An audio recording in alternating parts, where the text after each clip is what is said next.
Yeah, you know, after you had a good day of talking with the public, you know, and expressing yourself to the public, get a little lonely sometimes. You know, if you're alone, like at night and stuff. I think everybody feels a little bit loneliness. And if you have enough of this, it happens that you dull your feelings. You know, because you don't want to feel that pain all the time, that loneliness. So you just kind of dull the feelings. You know, and your expression doesn't come out as well because you're subdued. You know. I remember like when I was even a little kid, it was like that. When sometimes my family would have people come to visit and children and stuff like that, and we would have like a ball. You know, we were running around laughing and chasing each other, and just like such good, pure, hysterical fun.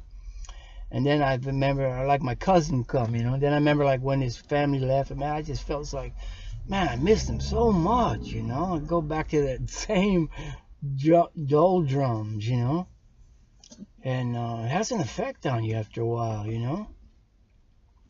But it's interesting because I was playing some music today, and that really helps me get my when you get into it after a while, it just becomes like you really become yourself. You're not hiding nothing, and you can really improvise a lot that way too because it's real. It's on the spot. It's at the moment. And I'll make up the words right on the spot too. and But I was playing music today, and then these gang type people come around with this big loud boom radio. They're not singing, but just this radio and this most foul garbage. And I'm singing about love and beautiful things that God is going to do for man. And then they go, and then like you're right. And right when I was walking by, the guy says, and now who's the winner? I mean, because that's what they're all about. It's like nations, they try to outdo each other. Who's got the most guns now, man? But what do they leave in the wake? Unless they have love, they leave just the brute wins. How about love winning? Because a Christian, we don't dominate. We can't dominate in the world. If we did, we wouldn't allow persecution. We would seek vengeance. But God says, vengeance is mine. Do not avenge yourself, beloved. So we walk around more meekly. But yet when it comes to one thing, we don't mess around, man. And that's when it comes to God. We ain't gonna mess around. Jesus went through a lot of garbage. But when he went to his father's house and he saw what they were doing in there, he says, you don't own this house. This is my father's house. Get this crap out of here.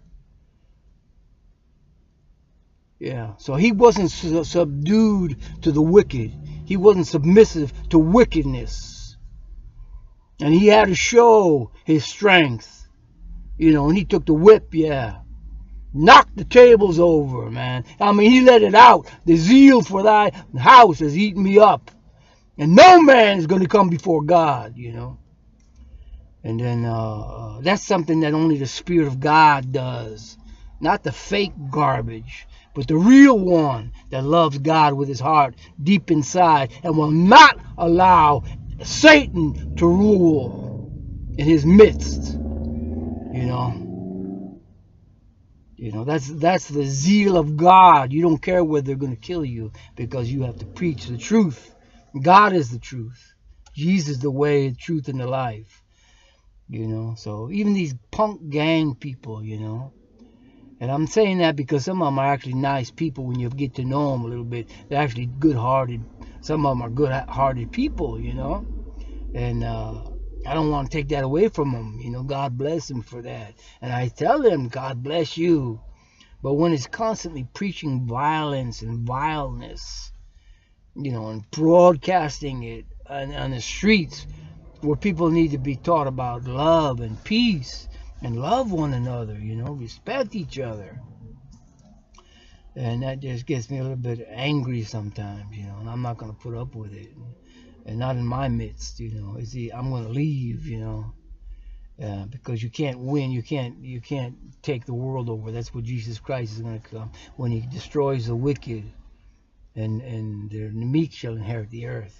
His children, you know, those that love goodness. There's a lot of people that really love that stuff, you know, and they don't like the sin in the world, you know. They have sons and daughters. They don't want people to take advantage of their children or hurt their children, you know. So there's a lot of people, you know, normal people that have a good sense of right and wrong, you know, and they are like the salt of the earth, you know. But those that know God, man, there's no greater. Not the fake ones, not the Pharisees, not the hypocrites, but the ones that know God, you know. Those that have His law written in their hearts. Nothing can stumble them, because it's inside. It's a part. It's them, a part of them. It is them, you know. Nothing can stumble them, because that's themselves, you know. They're not going to go against God, because God, they're a part of God, you see. It's all one. Same spirit, same love, same zeal. You know. Of course, being human, nobody's perfect. But another thing, yeah, I wanted to mention about all the immorality that's going on. That's so empty, you know. People think, well, you know, but the sex is good, you know. It feels good when you're having it, yeah. But what does the Bible say? That afterwards it's bitter as wormwood. That's the truth, you know. That's the truth of the matter. There was no goodness in it at all. It's just a fleshly, animalistic thing, like rubbing two sticks together or something. I mean, it's empty without love, you know. But when there's love, people are going to be faithful to each other, and they're going to get married and start a family. They're monogamous. They're not going to have a lot of women or a lot of men. So that search for that true love is hard to find, you know. And you know, people have given up, and they give up on their life and everything else sometimes. But I never give up, because God is with me, you know. So even have a hard life, I just keep praying, you know.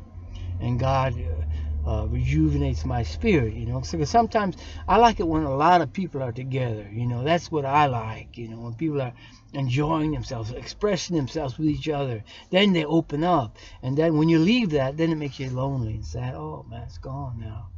You know, you go to a convention or whatever with a lot of people, you know, and it's so good to see people and see smiles, you know. It really brings you to life, you know. That's what it really is. And without love, we kind of are in pain, and we subdue it, you know.